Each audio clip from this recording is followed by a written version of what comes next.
رحم اللہ من قرأ الفاتحہ۔ بسم اللہ الرحمن الرحیم، الحمد للہ رب العالمین، الرحمن الرحیم مالک یوم الدین، ایاک نعبد و ایاک نستعین، اہدنا الصراط المستقیم صراط الذین انعمت علیہم غیر المغضوب علیہم ولا الضالین۔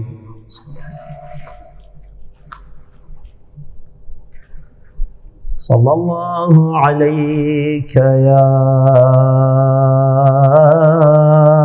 ابا عبداللہ وعلى الأرواح التي حلت بفنائك،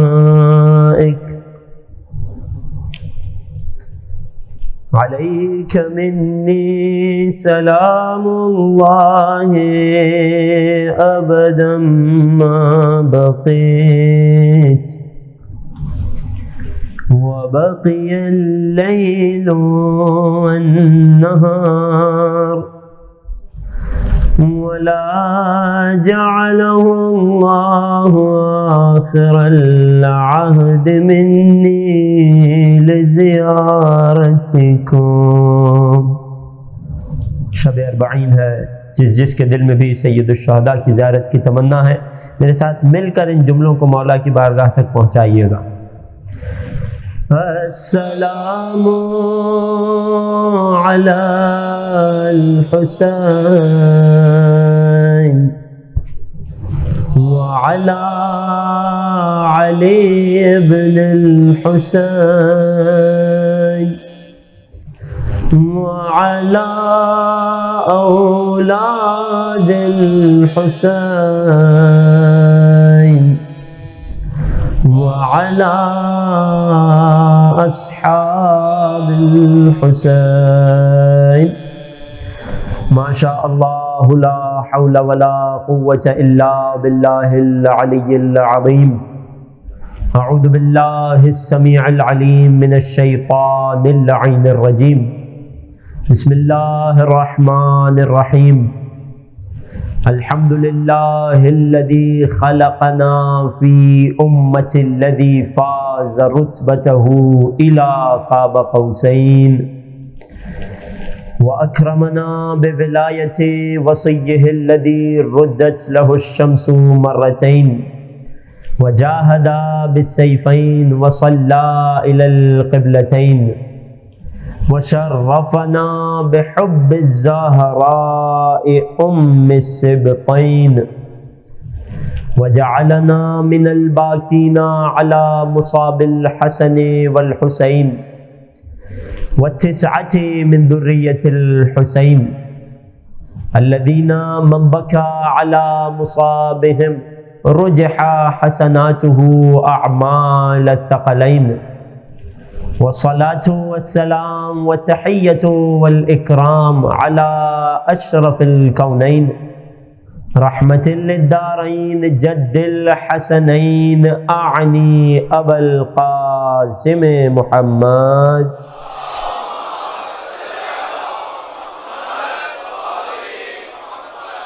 أهل بيته الأطيبين الأطهرين،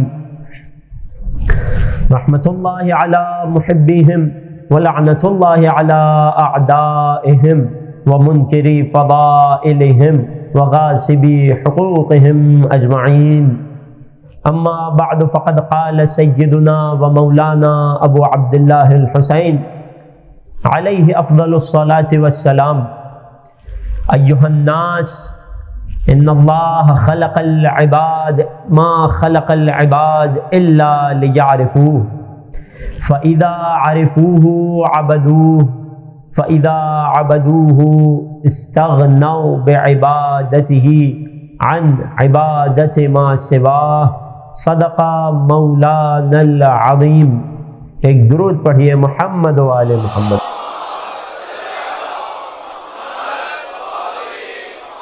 عزیزان محترم، عزاداران سید الشہداء، سلام علیکم ورحمۃ اللہ۔ خداوند کریم کا جس قدر شکر ادا کیا جائے وہ کم ہے۔ اس عظیم نعمت پر کہ اس نے ہمیں اہل بیت کے در سے متمسک قرار دیا، کہ اس نے ہمیں آل محمد کو چاہنے والا اور ان کی ماننے والا قرار دیا۔ خدا کا ہم پر یہ بہت بڑا احسان ہے کہ اس نے ہمیں سید الشہداء کے عزاداروں میں سے شمار کیا۔ سلسلہ گفتگو کی نویں تقریر، میری گفتگو کا عنوان آفاق مہدویت، اور جیسا کہ بارہا عرض کرتا چلوں اور عرض کر چکا ہوں کہ اس وقت نویں مجلس میں ہم داخل ہو رہے ہیں، وارد ہو رہے ہیں، 2 مجلسیں باقی رہ گئی ہیں، لیکن ابھی تک ہم آفاق مہدویت کی بحث کے فقط پہلے افق میں ہیں۔ اور وہ پہلا افق کیا ہے کہ مہدویت کا عقیدے سے تعلق، مہدویت کا معرفت خدا سے کیا ربط ہے بیان ہو چکا، مہدویت اور نبوت خاصہ کا کیا تعلق ہے بیان ہو چکا، مہدویت اور نبوت عامہ کی بحث کو ہم نے 3 حصوں میں تقسیم کیا تھا، مہدویت اور سنن انبیاء کی بحث بیان ہو چکی، مہدویت اور مواریث انبیاء کا تعلق کل مکمل ہو چکا۔ آج کلام کیا باقی رہ گیا ہے؟ مہدویت اور خصائص انبیاء۔ مختصراً اس بات پر روشنی ڈال کر، ان مطالب کو بیان کر کے، پھر میں مہدویت اور عمومی امامت، عمومی طور پر پہلے امام سے 11 امام تک کا مہدویت سے تعلق اشارتاً اور اجمالاً بیان کروں گا، اور پھر مہدویت اور امامت خاصہ یعنی امام قائم اور سید الشہداء آقا حسین کے جو صاحب ایام ہیں، ان دونوں ہستیوں کا کیا تعلق ہے، آج کی گفتگو میں ہم اس پر بات کا آغاز کریں گے، اور انشاءاللہ اگلی 2 مجالس اسی عنوان پر مکمل کریں گے، تاکہ جب یہ عشرہ مکمل ہو تو مہدویت کی بحث کا پہلا افق، مہدویت اور عقیدے کا تعلق، اس بحث کو ہم مکمل کر سکیں۔ اگر توجہات میرے ساتھ ہیں، یہ موضوع کی ترتیب اذہان میں محفوظ ہے، تو مل کر ایک درود پڑھیے محمد و آل محمد کا۔ حضرات محترم، خدا نے جن انبیاء کو مبعوث فرمایا، اور ان میں سے خصوصی طور پر وہ انبیاء کہ جن کا ذکر اللہ نے اپنی لاریب کتاب میں فرمایا، جہاں ان انبیاء پر خدا کی جاری کردہ سنتوں کا بیان ہوا قرآن میں، جہاں ان انبیاء کی ایسی اشیاء کا، ایسے معجزات کا بیان ہوا کہ ہم نے کل کی گفتگو میں عرض کیا کہ وہ سب کی سب میرے قائم امام کی میراث میں آئیں گی۔ عصائے موسیٰ قائم کی میراث میں آئے گا، حجر موسیٰ قائم کی میراث میں آئے گا، خاتم سلیمان، انگوٹھی سلیمان، انگشتری نبی اللہ سلیمان میرے قائم امام کی میراث میں آئے گی۔ نبی اللہ یوسف کی وہ قمیص کہ جس کے معجزے سے نبی اللہ یعقوب کی بینائی لوٹ آئی تھی، میرے قائم امام کی میراث میں ان کے پاس ہے۔ رسول اللہ کا اسلحہ، ان کی زرہ میرے قائم امام کے پاس محفوظ ہے۔ رسول اللہ کا وہ پرچم کہ جو امیر المومنین نے جنگ جمل میں جس کا اظہار کیا تھا، جسے دکھایا تھا، جسے بلند کیا تھا، وہ بھی میرے قائم امام کے پاس میراث میں آ گیا۔ جہاں قرآن نے انبیاء کی مواریث کو بیان کیا، وہیں ان انبیاء کے کچھ خصائص کو بیان کیا۔ خصائص یعنی کیا؟ ان انبیاء کی کچھ صفات کہ جو ان کے کمال کی طرف اشارہ کرتی ہیں۔ اگر خلاصتاً کہوں تو وہ ساری کی ساری صفات اور وہ خصائص جو قرآن میں اللہ نے کسی بھی نبی کے لیے بیان کیے ہیں، وہ سب کے سب میرے قائم امام میں جمع کر دیے گئے ہیں۔ اللہ اکبر، توجہ ہے۔ اگر اللہ نے قرآن میں آدم کو کہا انی جاعل فی الارض خلیفہ، اے آدم ہم تمہیں زمین پر اپنا خلیفہ بنائے بھیج رہے ہیں۔ اگر اللہ نے داؤد سے کہا یا داؤد انا جعلناک خلیفۃ فی الارض، اے داؤد ہم نے تمہیں اس روئے زمین پر خلیفہ بنا دیا ہے۔ اگر آدم اور داؤد کا یہ خاصہ ہے، ان کی یہ صفت ہے کہ انہیں خلیفۃ اللہ کہا جا رہا ہے، تو میرے قائم امام کی بھی یہ صفت ہے۔ اور زیارت آل یاسین میں ہم ہمارے امام کو مخاطب کر کے کیا کہتے ہیں؟ السلام علیک یا خلیفۃ اللہ و ناصر حق، اے اللہ کے خلیفہ اور حق کے مددگار، آپ پر ہمارا سلام ہو۔ ایک صلوات پڑھیے محمد و آل محمد پر۔ توجہات میرے ساتھ ہیں۔ اگر انبیاء کے بارے میں قرآن میں صفت بیان ہوئی وَقَاتَلَ مَعَهُمْ رِبِّيُّونَ کثیر، کہ کثیر ربیون نے، ربیون مطلب بیان کرنے کا وقت نہیں ہے، وہ لوگ کہ جو خدا پرست ہوں، وہ لوگ کہ جو خدا شناس ہوں، اگر ان لوگوں نے جہاد کیا اور قرآن نے ان کے جہاد کی تعریف کی، تو اب اگر ہم زیارت آل یاسین کو اٹھا کر دیکھیں تو پہلا جملہ کیا ہے؟ السلام علیک یا داعی اللہ و ربانی آیاتہ، میرا سلام ہو اس پر کہ جو اللہ کی طرف بلانے والا ہے۔ نبی اللہ صالح نے اپنی قوم سے کیا کہا تھا؟ اجیبو داعی اللہ، قرآن کی آیت ہے، اے ایمان والوں جو خدا کی طرف بلا رہا ہو، داعی پروردگار ہو، خود اپنے آپ کو داعی کہہ لینا اور بات ہے، اور جسے اللہ اپنا داعی بنا کر بھیج رہا ہو وہ اور مقام ہے۔ قرآن میں کیا کہا؟ اجیبو داعی اللہ، وہ جو خدا کی طرف بلا رہا ہو، داعی پروردگار ہو، داعی اللہ ہو، اس کی پکار پر لبیک کہو۔ ایک جملہ کہوں، زیارت سید الشہداء میں کیا جملے ہیں؟ لبیک داعی اللہ، اے خدا کی طرف بلانے والے لبیک، یہ قرآن کی صدا کا جواب ہے جو ہم زیارت میں آقا حسین کو دیتے ہیں۔ اور اسی طرح زیارت آل یاسین میں آقا امام زمانہ کو مخاطب کر کے کہتے ہیں السلام علیک یا داعی اللہ، میرا سلام ہو اس پر کہ جو خدا کی طرف بلانے والا ہے۔ اللہ اکبر۔ اگلا جملہ کیا ہے؟ داعی اللہ، قرآن میں انبیاء کی صفت داعی پروردگار، امام زمانہ کا لقب داعی اللہ، قرآن میں انبیاء کی صفت ربیون، ربیون جمع ہے ربانی کی۔ زیارت آل یاسین میں کیا جملے کہتے ہیں؟ السلام علیک یا داعی اللہ و ربانی آیاتہ۔ اللہ اکبر۔ امام زمانہ بھی ربیون میں سے ایک ہیں، بلکہ ان کے سردار ہیں۔ اللہ اکبر۔ اگر قرآن میں اللہ نے موسیٰ کو کہا انہ کان صادق الوعد، کہ موسیٰ وعدے کے انتہائی سچے تھے، تو میرے قائم امام بھی صادق الوعد ہیں۔ اگر قرآن نے موسیٰ کو اور ابراہیم کو صدیقا نبیہ کہا، تو میرے امام زمانہ بھی صدیق ہیں۔ توجہ ہے۔ اگر قرآن نے حضرت شعیب کو بقیت اللہ کہا اور نبی اللہ شعیب نے اپنی قوم کو مخاطب کر کے کہا بقیت اللہ خیر لکم ان کنتم مومنین، اگر تم مومن ہو، صاحبان ایمان ہو، تو بقیت اللہ تمہارے لیے بہترین ہے، تو میرے قائم امام بھی بقیت اللہ ہیں، خدا کا باقی ماندہ خزانہ ہے۔ اللہ اکبر۔ توجہ ہے۔ الغرض، مکمل خلاصہ کرتا چلوں بات کا، کہ اللہ نے قرآن میں جس نبی کے جس بھی خاصے اور فضیلت یا صفت کو بیان کیا، وہ سب کے سب میرے قائم امام میں جمع ہو جاتی ہے۔ ایک صلوات پڑھیے محمد و آل محمد پر۔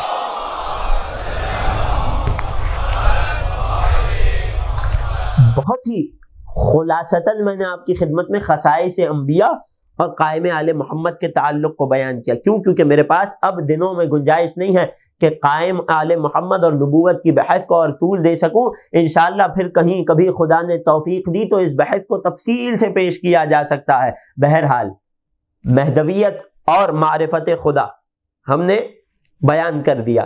مہدویت اور نبوت میں نبوت خاصہ سے مہدویت کا کیا تعلق ہے بیان ہو گیا، نبوت عامہ میں سنن انبیاء سے مہدویت کا تعلق بیان ہو گیا، مواریث انبیاء سے مہدویت کا تعلق بیان ہو گیا، خصائص انبیاء سے مہدویت کا تعلق اشارتاً اور اجمالاً سمندر میں سے ایک قطرہ ہی صحیح لیکن بیان ہو گیا۔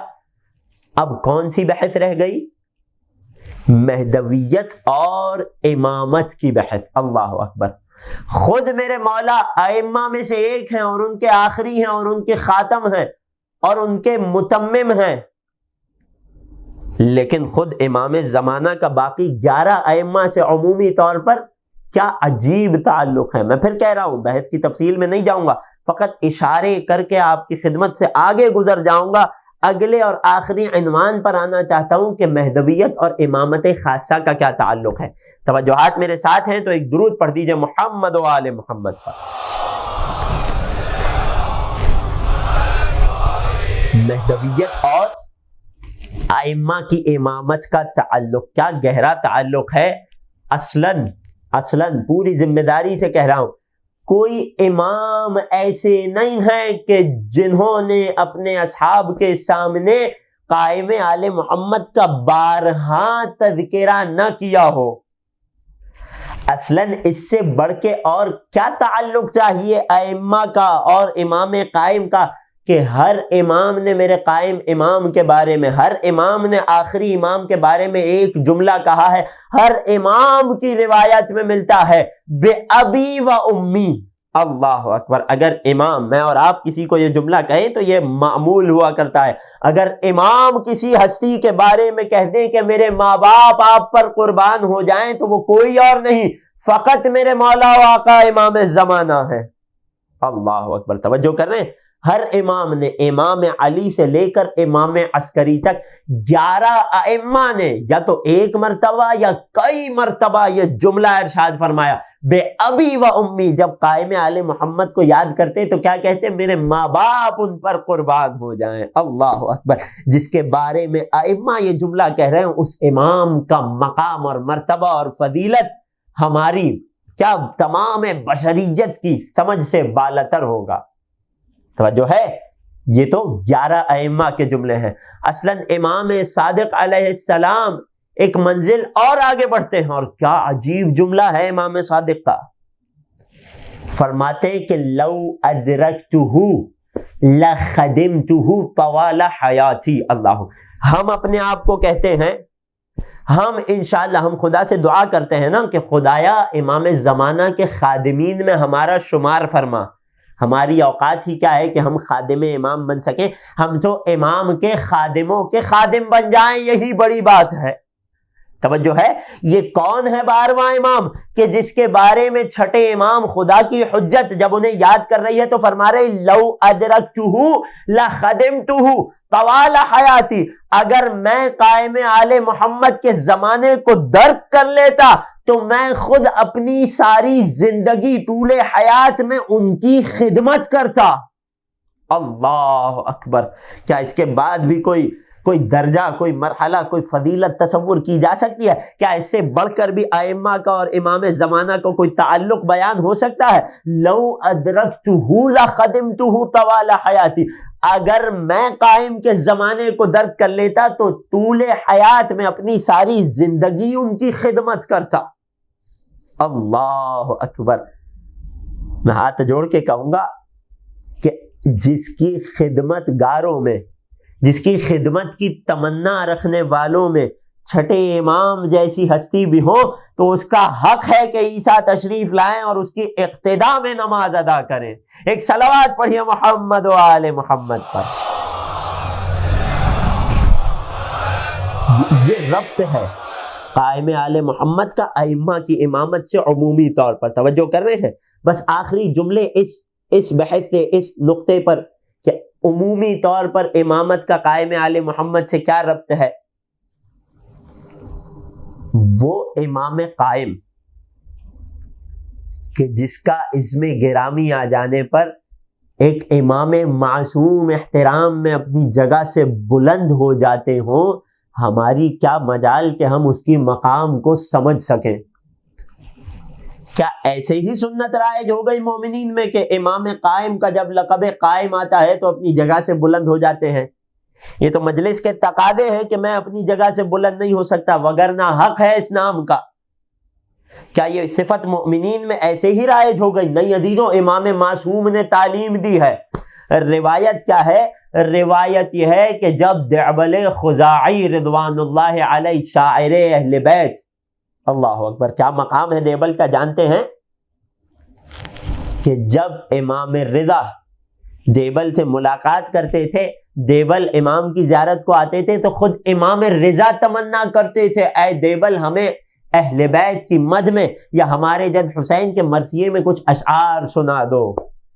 کیا مقبول شعر ہوں گے دیبل کے کہ جو امام معصوم خود فرمائش کر کے سنا کرتے تھے۔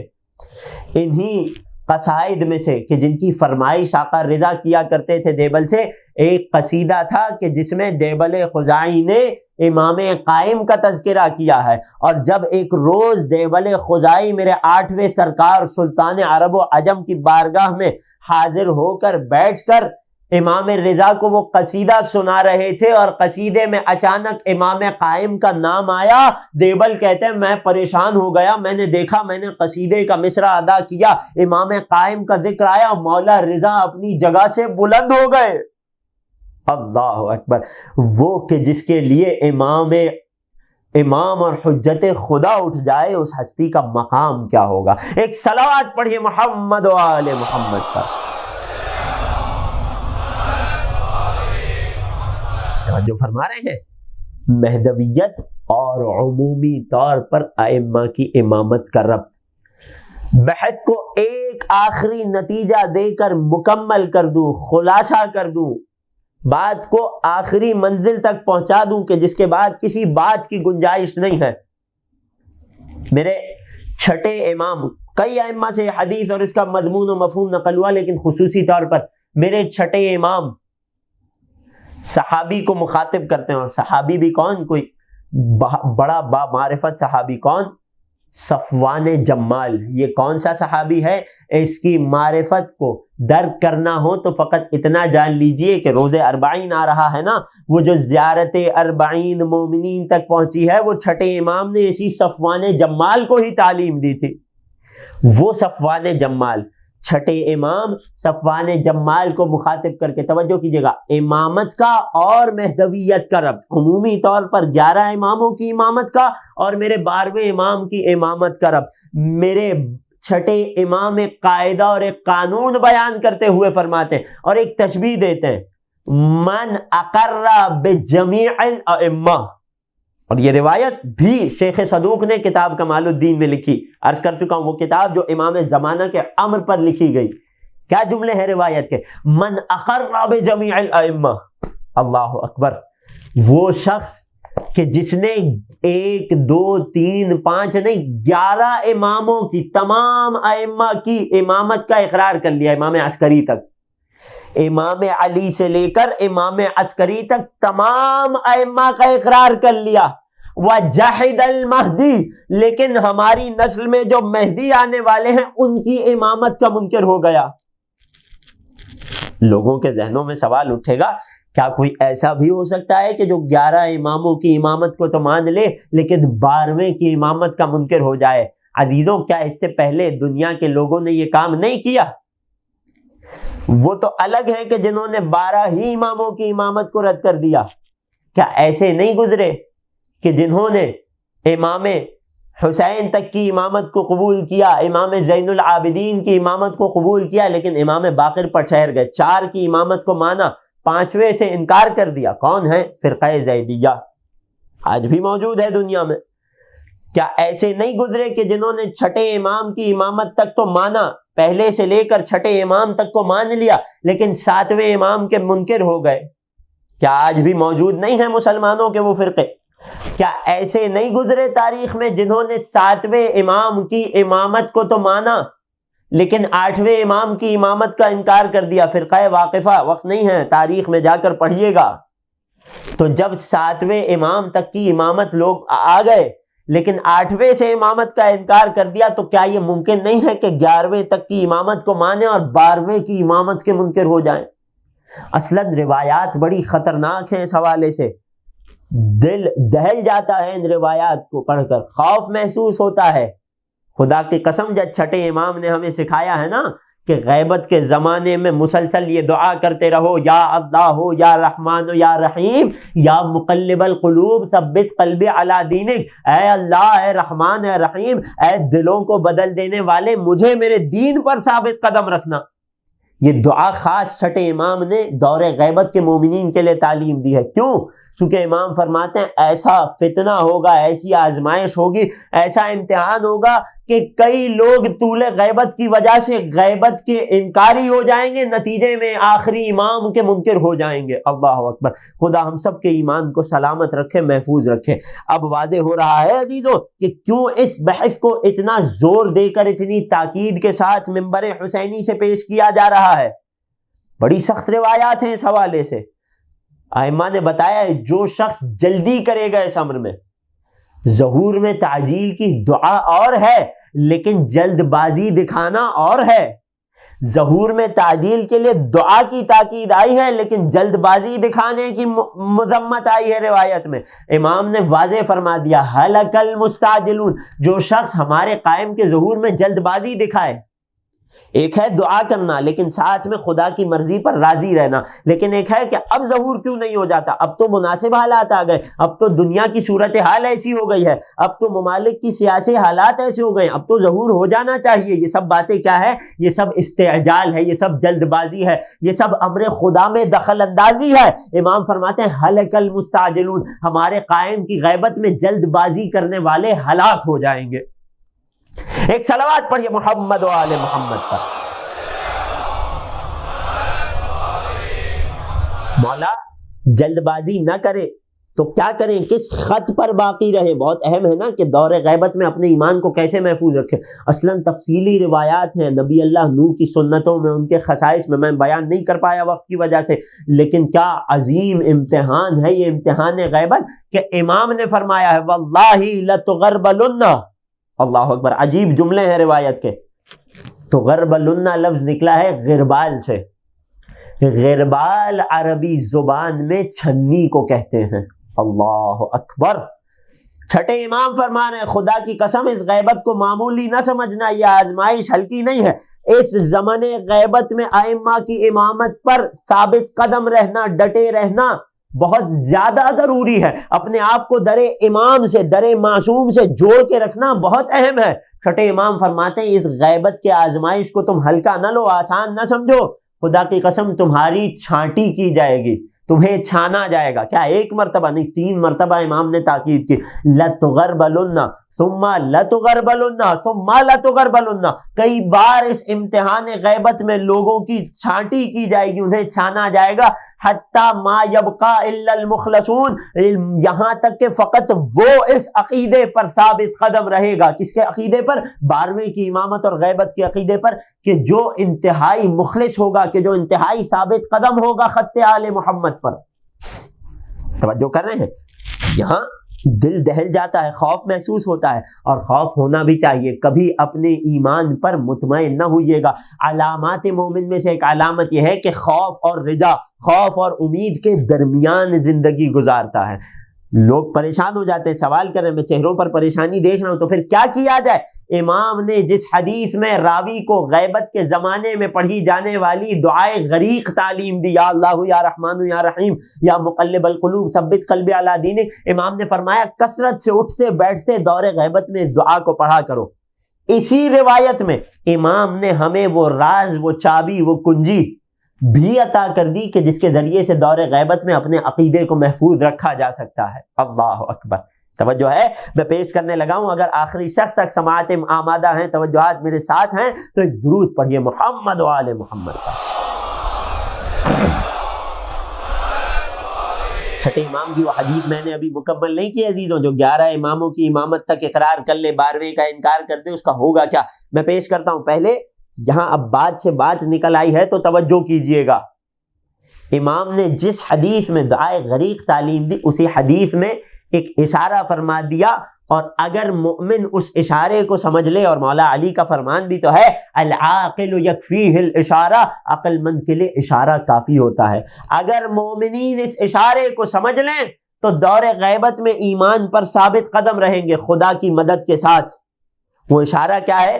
جب چھٹے امام نے صحابی کے سامنے دعائے غریق تعلیم دی، یا اللہ یا رحمان یا رحیم یا مقلب القلوب، اے دلوں کو بدل دینے والے، ثبت قلبی علی دینک، میرے دل کو اپنے دین پر ثابت قدم رکھ، اور خدا کی مدد کے بغیر یہ کام ہو نہیں سکتا۔ عزیزوں، راوی نے ایک عجیب سا کام کیا.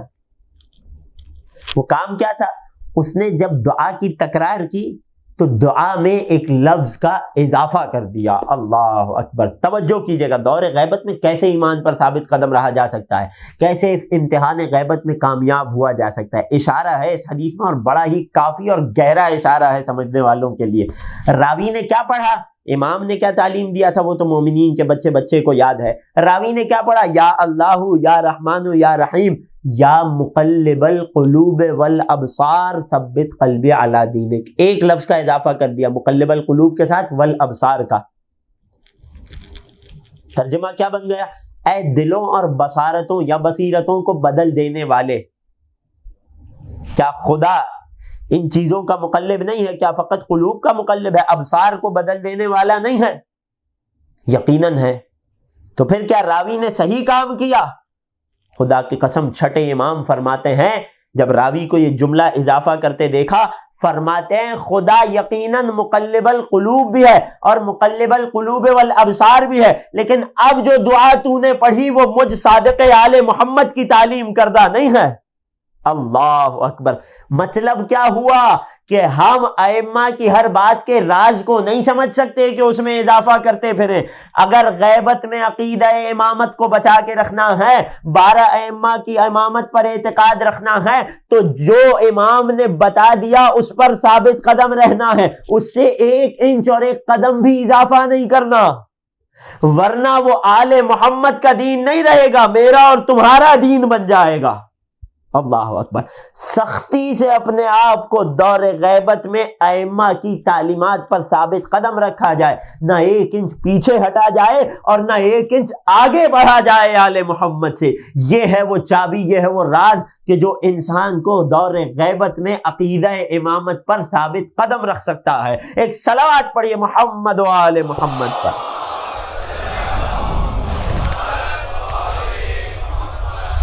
بات پہنچ رہی ہے؟ بات واضح کر پا رہا ہوں؟ کوئی مشکل تو نہیں ہے عزیزو؟ توجہ کیجیے گا. اب اگر کوئی شخص ائمہ سے 2 ہاتھ آگے بڑھ جائے یا پیچھے رہ جائے، نتیجے میں اس آزمائش میں ناکام ہو جائے، خدا ہم سب کے ایمان کو سلامت رکھے. بار بار دعائے غریب کو پڑھا کیجیے دور غیبت میں. ائمہ نے تعلیم دی ہے، دور اسی دور میں عقیدوں کی حفاظت کے لیے تعلیم دی ہے. توجہ کیجیے گا. اب اگر کوئی شخص اس دور میں اس امتحان میں ناکام ہو جائے، اس کا کیا بنے گا؟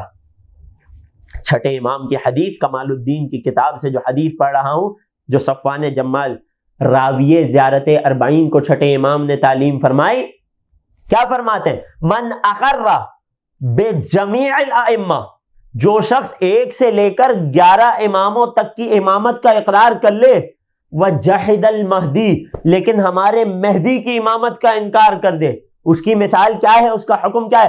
فرماتے ہیں کمن اقر بجمیع الانبیاء وجحد محمدا، اس کی مثال بالکل ایسی ہے کہ جو شخص آدم سے لے کر عیسیٰ تک کے 1,23,999 انبیاء کو تو مان لے، لیکن آخری نبی کی نبوت کا انکار کر دے، کیا اس کا دین، اس کا عقیدہ اسے کوئی فائدہ پہنچائے گا؟ نہیں پہنچائے گا. بالکل اسی طرح جس طرح تمام انبیاء کی نبوت کا اقرار بغیر میرے نبی کی نبوت کے اقرار کے کافی نہیں ہے، بالکل اسی طرح 11 ائمہ کی امامت بھی انسان کو نہیں بچا سکتی جب تک 12ویں کی امامت کا اقرار نہ کر لے.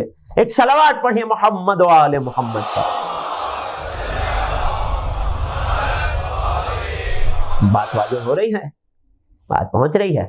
اور اسی نقطے پر مہدویت اور امامت عامہ کی بحث کو چھوڑے جا رہا ہوں. سمندر کا ایک قطرہ آپ کے حوالے کر دیا. تحقیق کے طلبگار افراد کتابوں کا مطالعہ بڑھائیے اور خود پڑھتے جائیے روایات آل محمد کو، اور 12ویں آقا پر اپنی معرفت کو بڑھاتے جائیے. بات کو اگلی منزل میں منتقل کر رہا ہوں. 12ویں امام، مہدویت اور امامت خاصہ کا تعلق، امام قائم اور سید الشہداء کا تعلق. اللہ اکبر. 40 کے دن ہیں، آقا حسین سے مخصوص یہ دن ہیں. انہی ایام کا حق ہے کہ یہ موضوع بیان کیا جائے۔ اصلاً جہاں سے بات کی ابتدا ہوئی تھی وہیں پر بات آ چکی۔ میں نے سرنامہ کلام میں آقا حسین کی حدیث کی تلاوت ہی تو کی ہے کہ جس میں آقا حسین فرما رہے ہیں اپنے زمانے کے امام کو پہچانو، ان کی معرفت حاصل کرو۔ اب ہم معرفت کے یا گفتگو کے اس مرحلے پر آ گئے۔ کتنا گہرا تعلق ہے امام حسین اور امام زمان کا۔ یوں تو اگر نورانی وجود کے اعتبار سے دیکھا جائے تو سب کے سب ہی محمد ہیں، لیکن اس کے باوجود اگر تاریخ کو، حالات کو، واقعات کو، اوصاف کو دیکھا جائے تو سب سے گہرا تعلق ہے امام حسین اور میرے وقت کے امام میں۔ میں پیش کرنے لگا ہوں سب سے پہلا تعلق اور پہلی حیثیت کہ جو میرے 12ویں امام کو امامت خاصہ یعنی سید الشہداء کی امامت سے جوڑ دیتی ہے۔ اگر توجہات آمادہ ہیں تو مل کر ایک درود پڑھیے محمد و آل محمد۔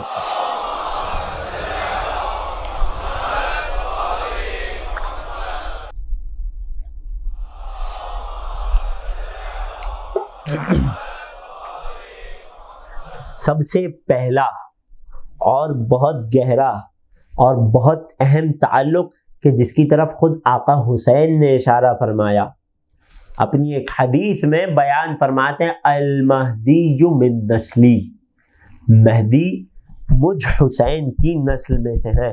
خدا نے 12ویں امام کو آقا حسین کی نسل میں رکھا۔ یوں تو عمومی طور پر تمام ہی امامتوں کو آقا حسین کی نسل میں رکھا، لیکن خصوصی طور پر امام قائم کا تذکرہ فرما رہے ہیں امام حسین۔ کیوں؟ اس کی وجہ ہے، آگے تفصیل آئے گی انشاءاللہ۔ خدا نے امام حسین کی نسل میں امام زمانہ کو رکھا، اور کیا نسل میں کبھی بھی آ جائیں گے؟ نہیں۔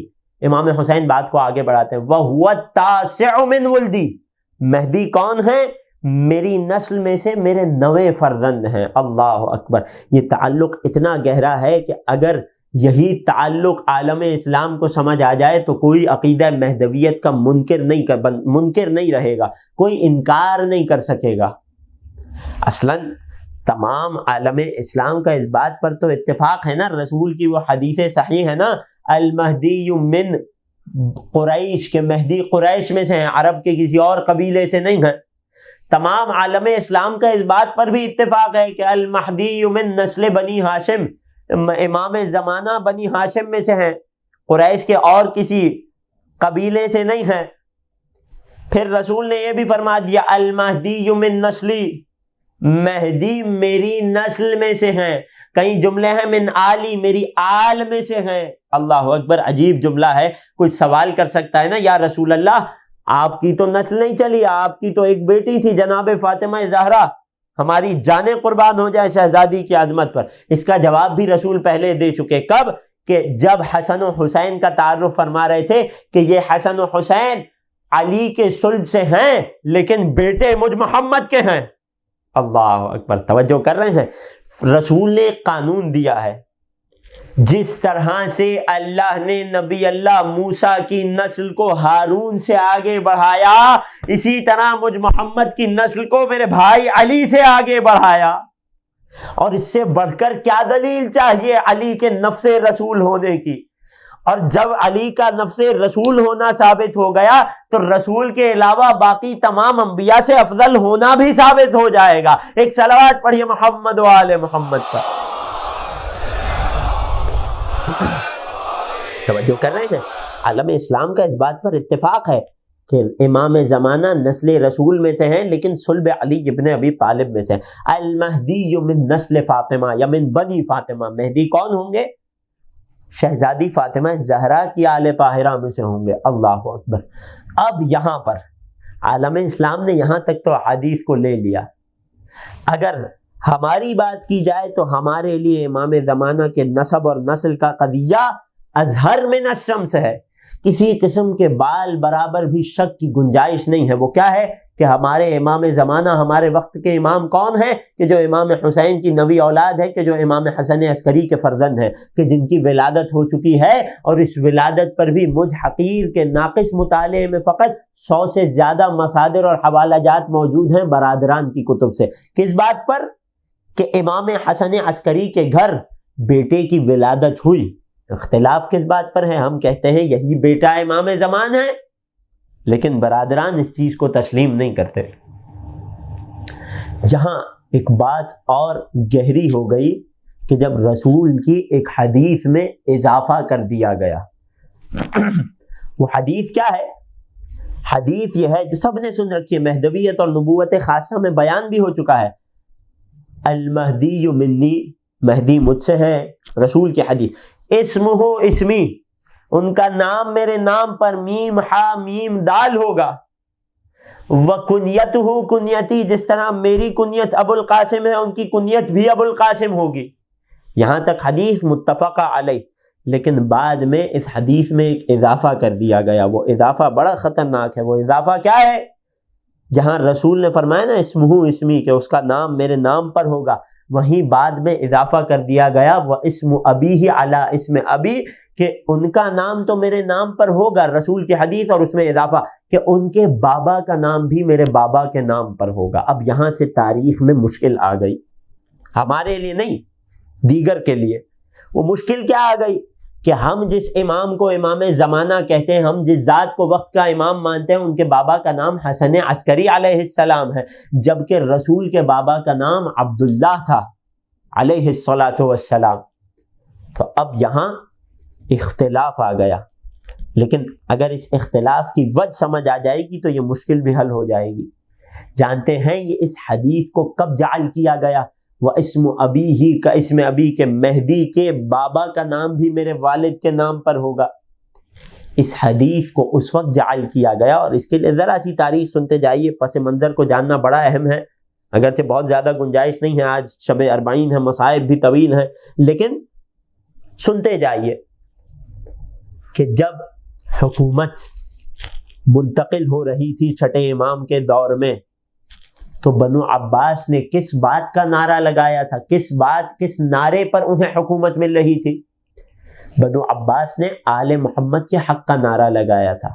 وہ الگ بات ہے کہ ائمہ اپنے چاہنے والوں کو سمجھاتے رہے کہ یہ فقط سیاسی نعرہ ہے، ایک مرتبہ جب یہ تخت حکومت پر آ جائیں گے تو یہ آل محمد کے پچھلے والوں سے زیادہ بڑے دشمن بن جائیں گے، لیکن سادہ لو مومنین سیاسی نعروں میں، جذبات میں بہہ گئے۔ جب بنو عباس کی حکومت بن رہی تھی، اور اس حکومت کا سب سے پہلا بادشاہ کون تھا؟ ابو العباس صفاح، تاریخ نے نام لکھا ہے۔ اس کے بہت گہرے حامیوں میں کون تھے؟ امام حسن مجتبیٰ کی نسل میں سے ایک سید۔ وہ کون؟ امام حسن مجتبیٰ کے بیٹے ہیں حسن مثنیٰ، توجہ کیجیے گا، حسن مثنیٰ کے فرزند ہیں عبداللہ، اور عبداللہ کے بیٹے ہیں محمد کے، جن کا لقب تاریخ کی کتب میں نفس زکیہ بھی ہے۔ محمد بن عبداللہ بن حسن مثنیٰ بن حسن مجتبیٰ بن علی ابن ابی طالب، یہ ابو العباس صفاح کے ساتھ تھے، اور انہی کے نام کو استعمال کرنے کے لیے، انہی کو تقویت دینے کے لیے، اور ان کے ذریعے سے سیاسی مقاصد حاصل کرنے کے لیے اس دور میں اس حدیث کو جعل کیا کہ مہدی کا نام میرے نام پر محمد ہوگا، اور ان کے بابا کا نام میرے بابا کے نام پر عبداللہ ہوگا، تاکہ یہ جو محمد بن عبداللہ بن حسن مثنیٰ بن حسن مجتبیٰ ہیں، ان کو وقت کا مہدی ثابت کیا جا سکے۔ توجہ کر رہے ہیں؟ یہ نعرے بہت پرانے ہیں، کسی کو وقت کا حسین، کسی کو وقت کا مہدی بنا دینا، یہ بہت پرانے نعرے ہیں۔ اس زمانے میں اس نعرے کو استعمال کیا گیا اور نسب سے فائدہ اٹھایا گیا، رسول کی تمام احادیث کو لے لیا گیا۔ مہدی قریش میں سے بھی ہیں، محمد بن عبداللہ بن حسن مثنیٰ قریش میں سے ہیں، مہدی بنی ہاشم میں سے ہیں، یہ بھی بنی ہاشم میں سے ہیں، مہدی نسل فاطمہ میں سے ہیں، یہ بھی نسل فاطمہ میں سے ہیں۔ نسل فاطمہ جہاں امام حسین سے آگے بڑھی امامت کی صورت میں، وہیں آقا حسن سے بھی تو آگے بڑھی۔ آج بھی دنیا میں ایک بڑی تعداد ہے حسنی سادات کی، خدا تمام سادات کو اپنی حفظ و امان میں رکھے۔ توجہ کر رہے ہیں کس قدر سخت اور کٹھن مرحلہ ہوگا اس وقت کے مومنین کے لیے کہ اس دھوکے کو، اس سازش کو سمجھ سکیں۔ بنی فاطمہ تک لے آئے، لیکن ایک حدیث کو چھپا دیا، ایک حدیث پر عمل نہیں کیا، ایک حدیث کو پس پشت ڈال دیا۔ وہ کیا تھی؟ المہدی من نسل الحسین، کہ مہدی حسین کی نسل میں سے ہوگا۔ اور یہاں سے، اس بات سے لہٰذا انہیں ان کے نام کو استعمال کیا گیا، انہیں وقت کا مہدی کہا گیا، اور نتیجے میں حکومت کو حاصل کر لیا گیا۔ اور حکومت حاصل ہو جانے کے بعد جب پہلا بادشاہ گزر گیا تو اب دوسرا بادشاہ خود حسنی سادات کا دشمن ہو گیا۔ کیوں؟ کیونکہ حسنی سادات نے دیکھ لیا کہ ان کی غرض و غایت فقط دنیا تھی، انہیں آل محمد سے کوئی تعلق نہیں تھا، کوئی ہمدردی نہیں تھی، تو اب جانی دشمن ہو گیا۔ اور یوں کئی حسنی سادات کو قتل کیا گیا، جن میں خود یہ محمد بن حسن بھی ہیں۔ بات کی گہرائی کو محسوس کر رہے ہیں؟ تاریخ ہے، خشک ہے، مگر عقیدوں کو بچانے کے لیے ضروری ہے۔ اب یہاں سے اس گہرے تعلق کا احساس ہوتا ہے کہ امام زمانہ کو اللہ نے نسل امام حسین میں سے رکھا ہے۔ اللہ اکبر، توجہ کر رہے ہیں؟ لیکن کثیر مورخین ایسے ہیں کہ جنہوں نے اس حدیث کو بھی لے لیا اور یہ مان لیا کہ مہدی نسل حسین میں سے ہیں، لیکن ایک بات کے منکر رہے۔ وہ کیا ہے؟ کہ حسین کے 9 بیٹے مہدی ہیں۔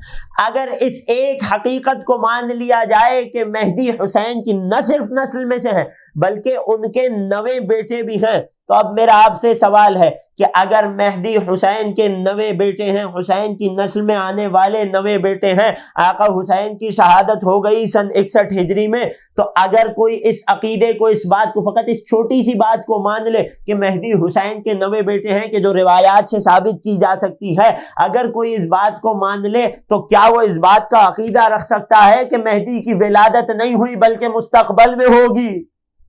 توجہ کر رہے ہیں؟ 1442 ہجری چل رہی ہے۔ اگر کوئی یہ کہتا ہے کہ حسین کی نسل میں سے تو ہیں لیکن 9 بیٹے نہیں ہیں، تو اس کا کیا مطلب ہے؟ اگر اب امام زمانہ کی ولادت ہوگی، جیسا کہ بعض کا ماننا ہے کہ بعد میں ولادت ہوگی، تو مہدی حسین کے 9 بیٹے نہیں رہیں گے، 40ویں بیٹے بن جائیں گے، 50ویں بیٹے بن جائیں گے۔ خود فقط اس چھوٹی سی حقیقت کا اقرار، خود امام حسین کا یہ تعارف کرانا کہ مہدی فقط نہ صرف میری نسل میں سے ہے بلکہ میرے 9 بیٹے ہیں، فقط یہ اتنا سا حسین کا جملہ نہ صرف عقیدہ امامت کا محافظ بن گیا، امام زمانہ کی ولادت کو بھی ثابت کر دیتا ہے، اور یوں امام زمانہ کی غیبت کو بھی ثابت کر دیتا ہے۔ ایک صلوات پڑھیے محمد و آل محمد کا۔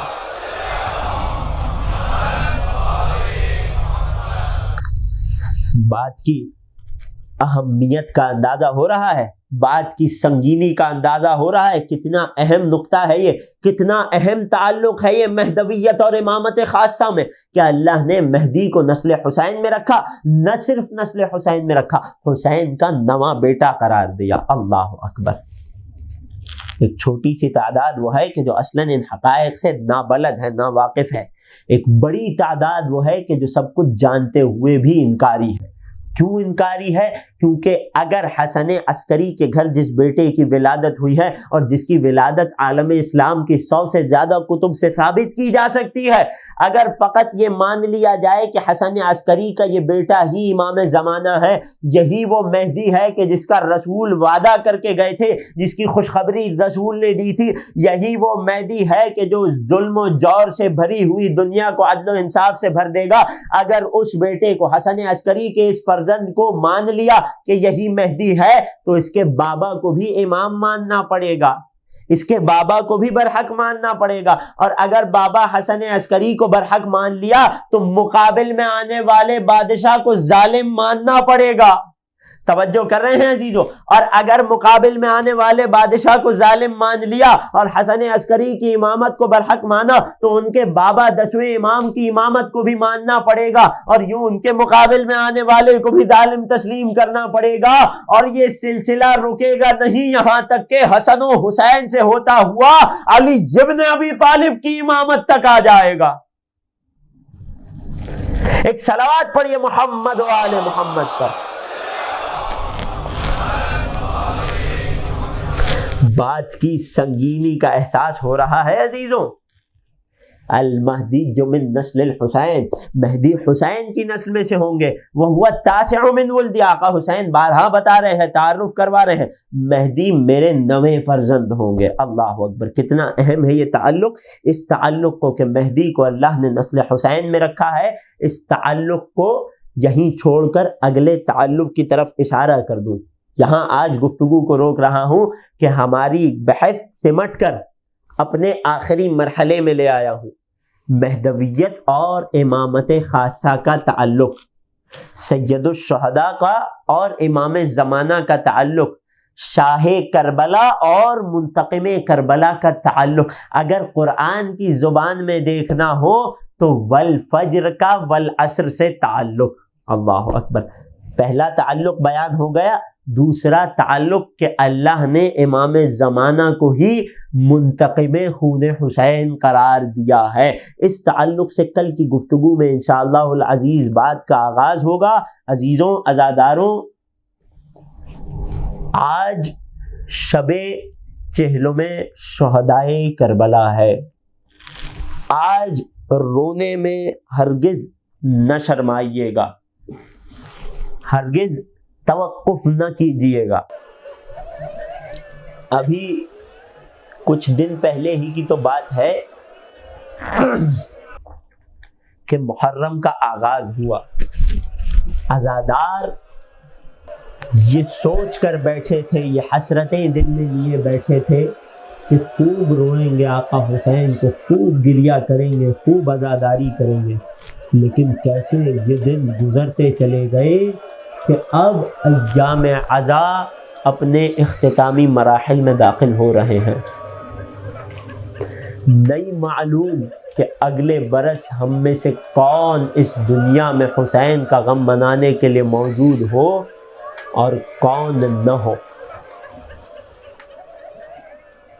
ایسا نہ ہو کہ یہ حسرتیں دل میں لے کر ایام عزا سے گزر جائیں اور پھر سارا سال آقا حسین کے ایام کا انتظار کریں۔ جس کے دل میں گریے کی، عزاداری کی، آقا حسین کو رونے کی جتنی حسرتیں باقی رہ گئی ہیں، اہل بیت کی حسرتوں کو یاد کیجئے، ان بیویوں کو یاد کیجئے کہ جنہیں ان کے بابا کے غم میں رونے نہ دیا گیا۔ ان بیویوں کے غم کو یاد کیجئے۔ ہم تو بڑے آزاد ہیں، ہم تو بڑی آسانی سے سید الشہداء کی عزاداری منا لیتے ہیں، جب جہاں جس کا دل چاہتا ہے آقا حسین کو رو لیتا ہے۔ ہمارے پاس تو آقا حسین پر رونے کے اتنے بہانے ہیں کہ جس کی کوئی حد نہیں ہے۔ ہم تو اپنے سامنے ٹھنڈا پانی بھی دیکھ لیتے ہیں تو آقا حسین کی پیاس کو یاد کرتے ہیں، غذا سامنے آ جائے تو آقا حسین اور ان کے بچوں کی بھوک کو یاد کرتے ہیں۔ ہم تو مصلی عبادت پر بھی کھڑے ہو جائیں تو حسین کے آخری سجدے کو یاد کر کے روتے ہیں۔ اس رونے میں نہ شرمائیے گا۔ عزیزوں، شب چہلم شہدائے کربلا آ گئی، شب چہلم سید الشہداء آ گئی۔ کیسے تیزی سے دن گزر گئے، ہمیں خبر ہی نہ ہوئی۔ لیکن ایک جملہ کہہ کر میں مصائب سے جڑ جاؤں گا کہ ہمیں خبر نہ ہوئی یہ دن اتنا تیزی سے گزر گئے۔ کیوں؟ کیونکہ ہم فرش عزا پر آتے ہیں، سید الشہداء کو روتے ہیں، پھر اپنے گھروں کو لوٹ جاتے ہیں۔ لیکن ان ہستیوں سے کوئی پوچھے کہ جنہیں گھر لوٹنے کی، کہ جنہیں مدینہ لوٹنے کی بڑی آرزو تھی، ان ہستیوں نے کیسا انتظار کیا، ان ہستیوں کو اس دن کو دیکھنے کے لیے، اربعین کو دیکھنے کے لیے کتنا تڑپایا گیا، کتنا ترسایا گیا۔ ایک جملہ کہہ دوں عزیزوں، جسے جتنا گریہ نصیب ہو جائے، توقف نہ کرنا، شرمانا نہیں۔ ہم تو بڑی آسانی سے اپنے گھر کو لوٹ جاتے ہیں نا، ارے اس بچی کو یاد کرنا کہ جو گھر لوٹنے کی حسرت دل میں لیے اس دنیا سے رخصت ہو گئی۔ اللہ اکبر، یہ وہ ایام ہیں کہ جب شہزادی کی شام میں شہادت ہو چکی ہے، شام کے قید خانے میں حسین کی امانت کو دفن کر دیا گیا ہے، شہر شام میں شورش بپا ہو رہی ہے، خدشہ ہے کہ لوگ سر نہ اٹھا لیں۔ ایک روز سید السجاد کو قید خانے سے دربار طلب کیا گیا اور کہا گیا کہ اب ہم آپ اہل بیت کو آزاد کرنا چاہتے ہیں۔ اللہ اکبر، عجیب جملے ہیں میرے مولا سید الشہداء کے، میرے مولا سید السجاد کے۔ کل شام غریبہ میں جب خیمے جل رہے تھے تو پھوپھی زینب اس بیمار بیٹے کے پاس آئی کہ بیٹا سید سجاد یہ بتاؤ کہ بے پردہ خیموں سے باہر نکل جائیں یا جل کر مر جائیں؟ آج جب دربار میں ظالم کہہ رہا ہے کہ ہم تمہیں آزاد کرنا چاہتے ہیں، تو مولا سید سجاد نے فرمایا ٹھہرو میں اپنی پھوپھی اماں سے مشورہ کروں گا۔ اللہ اکبر۔ وہاں شام غریبہ تھی کہ جب شہزادی زینب امام سجاد کا مقام دنیا کو بتلا رہی تھی، یہاں شام ہے کہ جہاں امام سجاد دنیا کو اپنی پھوپھی زینب کا مقام بتلا رہے ہیں۔ کیا امام معصوم کو بھی کسی سے مشورے کی ضرورت ہوتی ہے؟ نہیں عزیزوں، لیکن بتلانا چاہ رہے ہیں یہ کوئی عام ہستی نہیں ہے، یہ محافظہ امامت ہیں، یہ عقیلہ بنی ہاشم ہیں، یہ عالمہ غیر معلمہ ہیں، یہ فہیمہ غیر مفہمہ ہیں، یہ کوئی اور نہیں، علی کی بیٹی زینب علیا ہیں۔ فرماتے ہیں ٹھہرو میں اپنی پھوپھی سے مشورہ کروں گا۔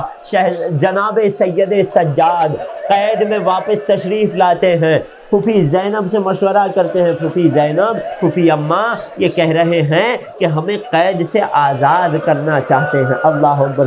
شہزادی زینب فرماتی ہے اے بیٹا سجاد، ان سے کہو کہ ہمارے 3 مطالبے ہیں۔ اللہ اکبر۔ عزیزوں ذرا محسوس کیجئے گا، مطالبہ کون کیا کرتا ہے؟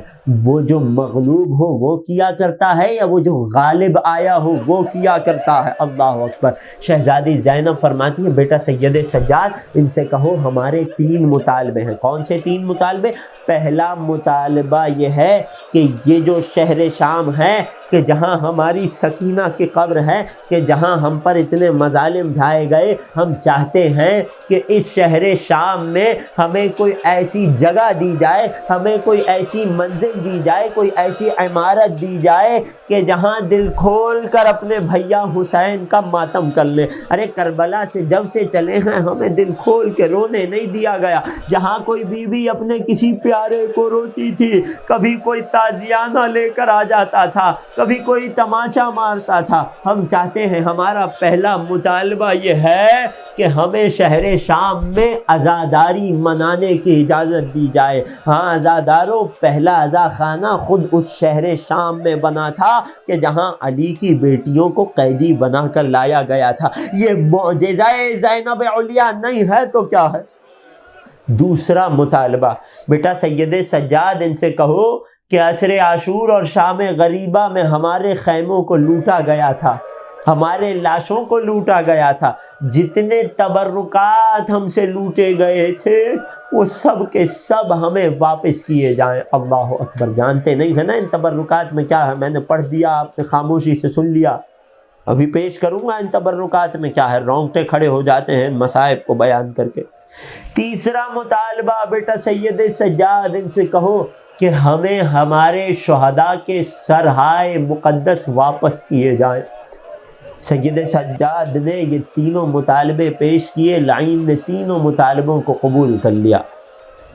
اب دربار میں سید سجاد کی آزادی کا مرحلہ آ گیا۔ جانتے ہیں کیا ہوا؟ میں پڑھوں گا۔ جانتے ہیں کیا ہوا؟ دربار میں لوہار کو بلوایا گیا۔ اللہ اکبر۔ ایک لوہار کو ایک زنجیر کو کاٹنے میں کتنی دیر لگتی ہے؟ کتنا وقت چاہیے ہوتا ہے ایک ماہر فن کو اپنے فن کے اظہار میں؟ لیکن اس دربار میں سید السجاد کی زنجیروں کو کٹنے میں بڑی دیر لگی۔ مجھ میں طاقت نہیں ہے، جرأت نہیں ہے کہ بیان کر سکوں، صراحت کر سکوں، فقط اشارہ سن لیجئے کہ جب لوہار سید سجاد کے بدن سے توق کو، زنجیروں کو الگ کر رہا تھا، کہ جب کمر سے لنگر کو الگ کر رہا تھا، تو فقط لوہے کی زنجیریں الگ نہیں ہو رہی تھی، ساتھ ساتھ میرے بیمار آقا کی جلد مبارک بھی کھچتی چلی جا رہی تھی۔ اجرکم علی الزہرا، گریے کی صدائیں بلند ہو گئی۔ آج رونے میں نہ شرمانا، شب چہلم حسین ہے۔ جس کے دل میں چہلم حسین کے روضے پر کرنے کی آرزو ہے، اپنے آپ کو رونے میں نہ شرمانا، انہی آنسوؤں کو آنکھوں میں سجا کر اسی گریے کو کرتے ہوئے خدا سے مانگنا ہے، خدا اس سال تو اپنے آقا حسین کے دربار میں حاضر نہ ہو سکے، اگلے سال دربار حسین میں حاضری دینے والوں میں ہمارا نام بھی لکھ دینا۔ اجرکم علی اللہ، عزاداروں، سید سید الساجدین کی توق کو، بیڑیوں کو، زنجیروں کو بدن مبارک سے جدا کیا جانے لگا۔ ایک مرتبہ شہزادیوں کو قید سے آزاد کیا گیا، اور ایک مرتبہ شام میں ایک ایسا گھر دیا گیا کہ جہاں شہزادیوں کو اپنے چاہنے والوں کو، اپنے پیاروں کو رونا ہے۔ اب وہ مرحلہ آیا کہ جب تبرکات کو لایا جانے لگا، ایک ایک تبرک آتا تھا، شہزادیاں اس تبرک کو آنکھوں سے لگاتی تھی کہ اچانک تبرکات میں 2 چھوٹی چھوٹی بالیوں کو لایا گیا۔ اچانک تبرکات میں 2 چھوٹی چھوٹی بالیوں کو لایا گیا۔ ارے ام رباب نے عجیب حسرت سے دیکھا ہوگا، ارے اب وہ ننھی سکینہ ہی کہاں رہی کہ جس کے کانوں میں بالیاں پہنائی جائیں۔ اجرکم علی اللہ، اجرکم علی الزہرا۔ گریہ کی صدائیں بلند ہو رہی ہیں، خدا کوئی غم نہ دے سوائے غم اہل بیت کے۔ ہاں زاداروں، تبرکات میں اچانک ایک ایسا تبرک آیا کہ تمام قیدی دیکھتے ہی رہ گئے۔ وہ کیا تبرک تھا؟ وہ ایک کرتی تھی کہ جس کی حالت انتہائی شکستہ تھی، کہ جس پر جگہ جہاں خون کے اور خاک کے داغ تھے۔ جیسے ہی اس کرتی کو لایا گیا، شہزادی زینب علیہ اپنے مقام سے کھڑی ہو گئی۔ سید سجاد سوال کرتے ہیں، پھوپھی اماں کیا آپ اس کرتی کو پہچانتی ہیں؟ فرماتی ہیں، بیٹا سید سجاد، میں اس کرتے کو کیسے بھلا سکتی ہوں؟ ارے میری کم سنی کا واقعہ ہے، میں دیکھتی تھی کہ میری ماں فاطمہ زہرا اس کرتی کو سیتی جاتی تھی اور روتی جاتی تھی۔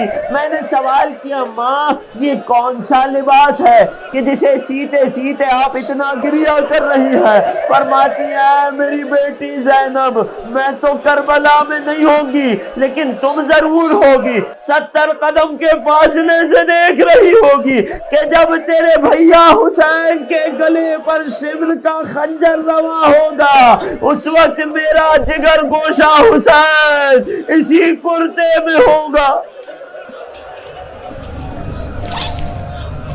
اجرکم علی اللہ، اجرکم علی الزہرا۔ خدا کوئی غم نہ دے سوائے غم اہل بیت کے۔ گریے کی صدائیں بلند ہو رہی ہیں۔ ہاں زاداروں، نہیں معلوم میں کیسے پڑھوں گا، جگر پھٹتا ہے ان مصائب کو سن کے، نہیں معلوم آپ کیسے برداشت کریں گے۔ ازاداروں، ایک مرتبہ جب اس غرفے میں کہ جہاں شہزادیاں اپنے پیاروں کو رونے کے لیے جمع ہوئی تھی، ایک مرتبہ جب تبرکات کا سلسلہ رکا تو سرہائے شہداء کی آمد کا سلسلہ شروع ہوا۔ ارے جس بی بی کے شہزادے کا سر آتا، وہ بی بی احترام سے اٹھتی، اپنے پیارے کے سر کو اپنی آگوش میں لے لیتی۔ ارے شہزادے قاسم کا سر آیا، ماں ام فروا اپنی جگہ سے بلند ہو گئی۔ ہاں علی اکبر کا سر اقدس آیا، ماں ام لیلہ اپنی جگہ سے بلند ہو گئی۔ اسی اثنا میں مولا ابو الفضل العباس کا سر آیا، شہزادی ام کلثوم نے بڑھ کے اپنی آغوش میں لے لیا۔ ارے اچانک انہی سروں میں 2 بچوں کے سر کو لایا گیا کہ جن کو لینے کے لیے کوئی شہزادی آگے نہ بڑھی۔ سر لانے والوں نے سوال کیا، ارے کیا ان سروں کا کوئی والی و وارث نہیں ہے؟ کیا ان سروں کی، کیا ان بچوں کی ماں اس دنیا میں نہیں رہی؟ شہزادی فضہ آگے بڑھی، لاؤ ان سروں کو مجھے دے دو۔ ارے سروں کو آگوش میں لیا، شہزادی زینب کی جانب رخ کیا، اے شہزادی کیا اپنے شہزادوں محمد سے ودا نہیں کرو گی؟ جانتے ہو شہزادی نے کیا جواب دیا؟ ارے کہنے لگی، اے فضہ میں زینب بنت علی بن ابی طالب ہوں، ہم ایک مرتبہ جب کسی شے کو صدقہ کر دیں تو صدقہ کی ہوئی چیز کو واپس نہیں لیتے۔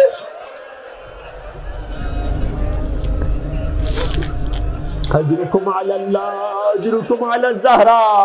عزاداروں اسی طرح حق ہے حسین پر رونے کا، اسی طرح حق ہے حسین پر ماتم کرنے کا، سر کو پیٹ کے روتے جانا اور ان جملوں کو سنتے جانا۔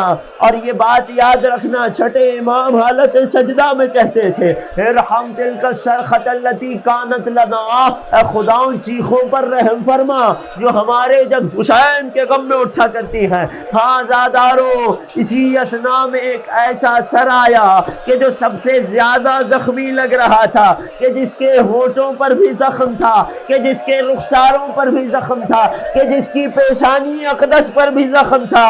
اس سر کا کمرے میں داخل ہونا تھا، ہر بیوی نے اپنے پیارے کے سر کو ایک جانب رکھا، اپنی جگہ سے بلند ہو گئی، السلام علیک یا ابا عبداللہ، اے آقا حسین ہمارا سلام قبول کر لیجیے۔ اجرکم علی اللہ، اجرکم علی الزہرا۔ نہیں معلوم میں کیسے مکمل کر پاؤں گا، آپ کیسے سنیں گے۔ ہاں عزاداروں، جب شہداء کے سرائے مقدس آ گئے، ہر بی بی نے دل کھول کے اپنے پیاروں کو رو لیا۔ ایک مرتبہ سید سجاد پھوپھی زینب سے مخاطب ہوئے، اے پھوپھی اماں، اب بیویوں سے کہیے کہ سواریوں پر سوار ہو جائیں۔ ایک مرتبہ ہر بی بی سواریوں کے پاس آئی، ارے وہ شہزادیاں، وہ رسول زادیاں، وہ علی زادیاں کہ جو کربلا سے کوفہ تک اور کوفہ سے شام تک بے کجاوا اونٹوں پر سوار ہو کے آئی تھی، آج جب شہر شام سے جا رہی ہیں تو ہر بی بی کے اونٹ پر اماری لگائی گئی ہے، ہر بی بی کی اماری پر پردہ ڈھکا ہوا ہے، ہر بی بی سوار ہوتی جاتی ہے۔ لیکن ایک جملہ کہوں، یقیناً یہ شہزادیاں جب اماریوں والے اونٹوں پر سوار ہوتی ہوں گی تو ایک منظر یاد آتا ہوگا، ارے جب مدینے سے چلے تھے انہی اماریوں پر سوار تھے، لیکن سوار کرنے والے بھی تھے۔ آج جب شام سے اماریوں میں سوار ہو رہے ہیں تو فقط عابد بیمار ہے کہ جو ہر بیوی کو سوار کرتا جاتا ہے۔ اجرکم علی اللہ، اجرکم علی الزہرا۔ دل تڑپ جاتا ہے۔ آخری جملے، زحمت تمام۔ عزاداروں، جب ایک مرتبہ تمام بیویاں سوار ہو گئی، ایک مرتبہ کاروان چلنے کے لیے آمادہ ہوا، شہزادی زینب نے تمام بیویوں پر ایک نگاہ کی، کیا منظر دیکھا کہ ایک اماری ہے کہ جو خالی ہے۔ جانتے ہو وہ اماری کس کی ہے؟ دل تھام کے سننا اور خوب گریہ کرنا۔ ارے اولاد والے بیٹھے ہو نا، ارے بچوں والی مائیں سن رہی ہیں نا، سننا اور سن کر گریہ کرنا۔ جانتے ہو وہ ہماری کہ جو بیوی سے خالی تھی وہ کس کی تھی؟ وہ کسی اور کی نہیں، ارے حسین کی زوجہ ام رباب کی ہماری تھی۔ ام رباب کس دل سے اس شام کو چھوڑ دے، ارے ام رباب کا دل تو اسی شام میں رہ جائے گا، ارے ام رباب کے جگر گوشے تو اسی شام میں رہ جائیں گے۔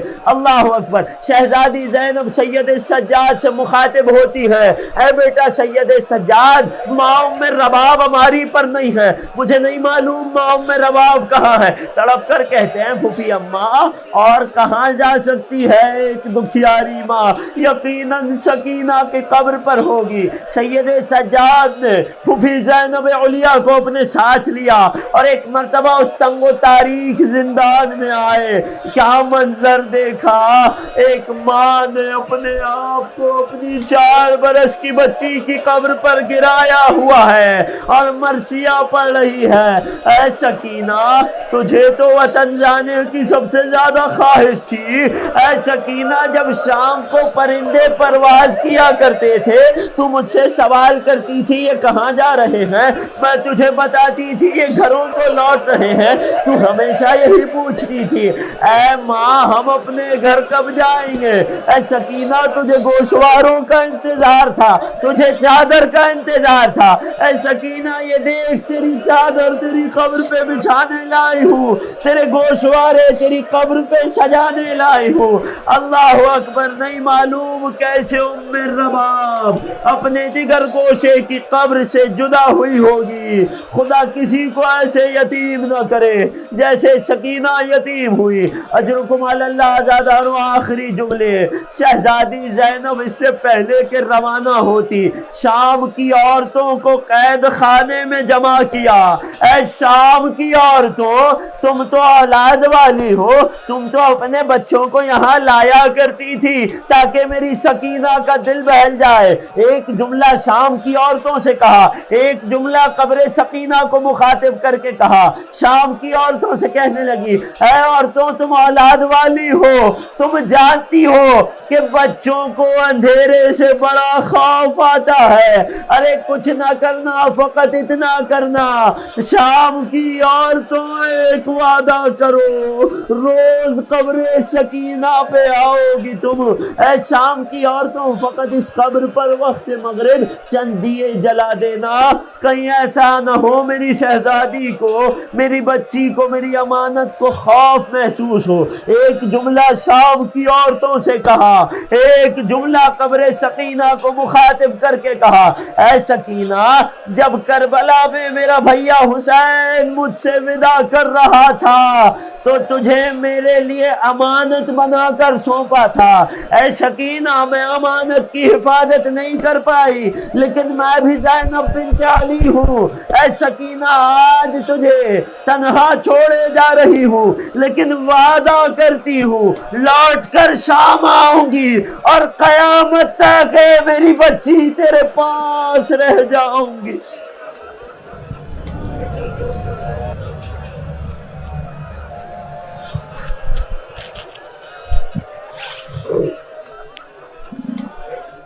الا ولعنۃ اللہ علی القوم الظالمین وسيعلم الذين ظلموا آل محمد أي منقلب ينقلبون۔ بار الہ تجھے واسطہ شہزادی ام رباب کی غربت کا، تجھے واسطہ سکینہ کی مظلومیت کا، ہمارے ان آنسوؤں کو قلب مادر حسین کے لیے ڈھارس کا باعث قرار دے۔ بار الہ ہم سب کے تمام صغیرہ و کبیرہ گناہوں کو معاف فرما۔ بار الہ سید الشہداء کی بھرپور عزاداری اور ان کے غم میں بھرپور گریے کی توفیق عنایت فرما۔ بار الہ ہمارے دلوں کو اس قدر نرم کر دے کہ فقط نام حسین آ جائے اور ہماری آنکھوں سے آنسو جاری ہو جائیں۔ بار الہ غم کوئی نہ دے ہم کو سوائے غم شبیر، شبیر کا غم بانٹ رہا ہے تو ادھر دے۔ بار الہ جس مومن نے دعا کی التماس کیے تمام کی حاجات کو اپنی بارگاہ میں قبول فرما۔ بار الہ حاضرین مجلس اور سامعین مجلس کی تمام دلی حاجات کو منظور فرما۔ بانیان کی زحمتوں کو اپنی خدمت، بانیان کی زحمت کو قبول فرما۔ بار الہ جو بھی خادمین فرش ازاں ہیں، امام بارگاہ کی خدمت کر رہے ہیں، ان کی توفیقات خیر میں اضافہ فرما۔ بار الہ دنیا میں جہاں کہیں مومنین آباد ہیں انہیں ہر بلا اور ہر وبا سے محفوظ فرما۔ بار الہ ہمارے مرحومین کی مغفرت فرما۔ بار الہ سب سے بڑی دعا، سب سے بڑی آرزو، منجی بشر، منتقم کربلا، فرزند زہرا، قائم آل محمد کے ظہور میں تعجیل فرما۔ ہمیں ان کے خاص آوان و انصار میں شمار فرما۔ ربنا تقبل منا انک انت السمیع العلیم وتب علینا انک انت التواب الرحیم بجاہ محمد و آلہ الطاہرین ماتم حسین۔